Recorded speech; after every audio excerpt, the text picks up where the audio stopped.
By now, you've heard about the controversial film Sound of Freedom that premiered in theaters on July 4th, starring Jim Caviezel, the guy who played Jesus in Passion of the Christ, and co-starring Oscar winner Mira Sorvino. Stay tuned as we tell you why some critics are calling the movie a fringe right-wing psy-op, and what Christians must know before handing over their hard-earned money at the box office. And remember, you heard it all first on the Christian Truth Channel.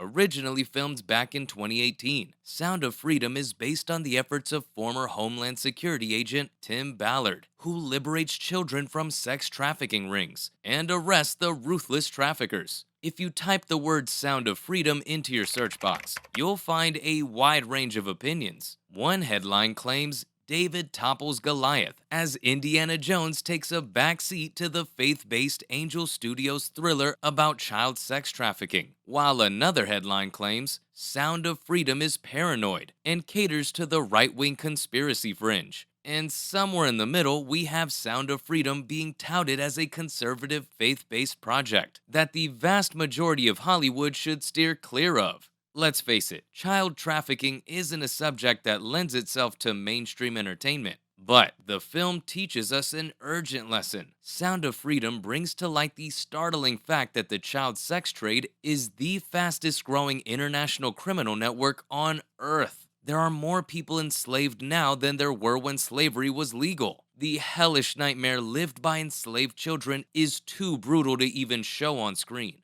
And they don't. Thank God they don't. Thank God the filmmakers only implied the brutal assaults on children, but they implied enough to make an impression, a sad and sickening impression. Sound of Freedom does a thorough job of terrorizing its audience with how urgent and dire the situation is for trafficked children. And the urgent message continues as Ballard and Caviezel sit in front of any microphone that will have them to promote the movie. We learned there were 22 million new images of child pornography on the web this year. That is a 5,000% increase over the past 5 years. My God, it's too grisly to even think about, but think about it we must. So, shouldn't exposing these heinous crimes against children unite the right, left, and everyone in between? Shouldn't we all unite as a movement? A social justice movement? I mean, who doesn't want to free children and end trafficking? Well, that's the goal. Sound of Freedom aims to raise awareness so we can all work together to put a stop to the $250 billion a year human trafficking industry. But it can only raise awareness if the people watching believe the story is true. The hero of our film is the man behind Operation Underground Railroad, Tim Ballard, played by Jim Caviezel, who became famous for playing Mel Gibson's Jesus in The Passion of the Christ. In real life, Ballard has been investigating and arresting hundreds of members of child slavery rings and has rescued hundreds of children. With Sound of Freedom, the audience learns that child trafficking worldwide is abetted by social media and the internet. Not even the dark web anymore, just straight up social media, which has become a great avenue for psychopathic criminals to pursue their darkest desires, with very little risk of being caught. The magnitude of the modern illegal sex trade is a widely expanding network of slavery manifesting worldwide. Shockingly, it concentrates on very young children who are sold repeatedly to child predators. The children can be sold over and over again for that purpose. You can sell a bag of illegal drugs once, but a most precious child can be sold 10 times a day for years. This is horrifying. Yet critics say this is all just another right-wing conspiracy theory. In other words, Sound of Freedom is just one big ol' psy-op. But it can't be a lie. There's too much evidence. The numbers tell us it's true. The reports of freed children tell us it's true. The testimonies of convicted child traffickers tell us it's true. Films, tapes, recordings, and physical evidence tell us it's true. The reports of the agents busting the trafficking rings tell us it's true.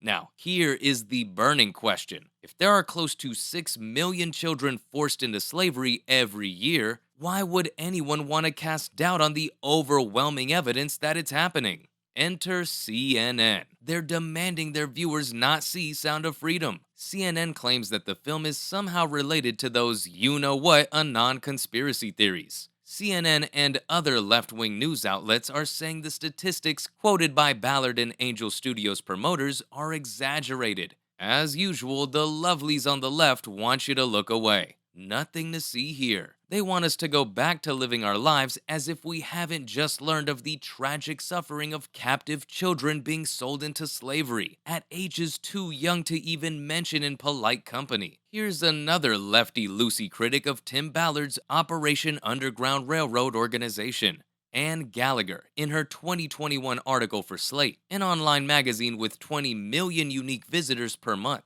criticized a 2014 raid conducted by Operation Underground Railroad in the Dominican Republic. She says their rescue raid was likely to have traumatized the trafficked children. She accused Ballard and his organization of having an alarming lack of understanding about how sophisticated criminal trafficking networks should be approached and dismantled. She called Ballard and Operation Underground Railroad's work arrogant, unethical, and illegal. Ann Gallagher lives 3,000 miles away from where Operation Underground Railroad is operating. She is terribly unqualified to talk about their methods. Arrogant, unethical? But she can't give any details or examples to support her accusations. World-renowned motivational guru Tony Robbins has been on raids with Ballard. They invite politicians like the Attorney General of Utah to accompany them and view their operations. If Ballard and Operation Underground Railroad are hiding something, the last thing they would do is bring a journalist blogger to watch a rescue operation. But that's exactly what Ballard did. The Slate blogger came and watched a legitimate operation in the Dominican Republic. There were 7 traffickers that showed up at that operation. All 7 traffickers were arrested. Over 20 people were rescued. 9 of them were children. All 20 were liberated from the control of their captors. At first, the blogger wrote 2 glowing stories about what she witnessed. 7 years later, she decided to change her tune. She dragged Ballard and his team just to increase her social media following. Now who's unethical? As Operation Underground Railroad's foundation was growing, she wrote her negative story. Even though 9 children were rescued and 9 children received 3 years of aftercare services provided by International Justice Mission, one of the top authorities in aftercare and fighting human trafficking, she had nothing positive to say. In the operation, she witnessed 7 traffickers not only get arrested, but all 7 were convicted. So she chose the wrong case to criticize. If anyone's gonna write a story about that operation, good, bad, or otherwise, and they leave out the part that says 7 traffickers were arrested, and 7 traffickers were convicted, and 9 children were liberated and had 3 years of aftercare to heal them, you're either incompetent as a researcher, bad at writing, or just straight up a liar. Child trafficking is real and horrific. We have witnesses and survivors to attest to that. Any critic who is downplaying the facts and mocking Sound of Freedom is enabling child abuse. Here's another burning question. Why isn't Hollywood promoting Sound of Freedom? Shouldn't the entertainment business and everyone in it be trying to defeat child trafficking? Jim Caviezel, the actor who portrays Ballard in Sound of Freedom, says the problem is modern-day Christianity. He says modern-day Christianity is weak and useless. Caviezel says Christians are more afraid of the devil than they are of God. God could destroy the devil without a glance, but God looks to humans to make a decision, a choice. Christians must unite and stand firm. So what's stopping them? Caviezel says that Americans don't even want God in their religions or universities. The absence of God has led to moral depravity and weakness. Caviezel says moral decay is everywhere. Laws don't mean anything anymore. The First Amendment is falling apart. There's no such thing as free speech anymore because not enough people fight to defend it. The stumbling block? He and many who have worked on Sound of Freedom are being dismissed as conspiracy theorists. Wait, over 6,000 children have been liberated from sexual slavery by Operation Underground Railroad. How is that a conspiracy theory? Tim Ballard himself remains hopeful. He never dreamed he would be able to show people what he saw while working to combat child trafficking. He's grateful to share his story with the world. If people call the film controversial,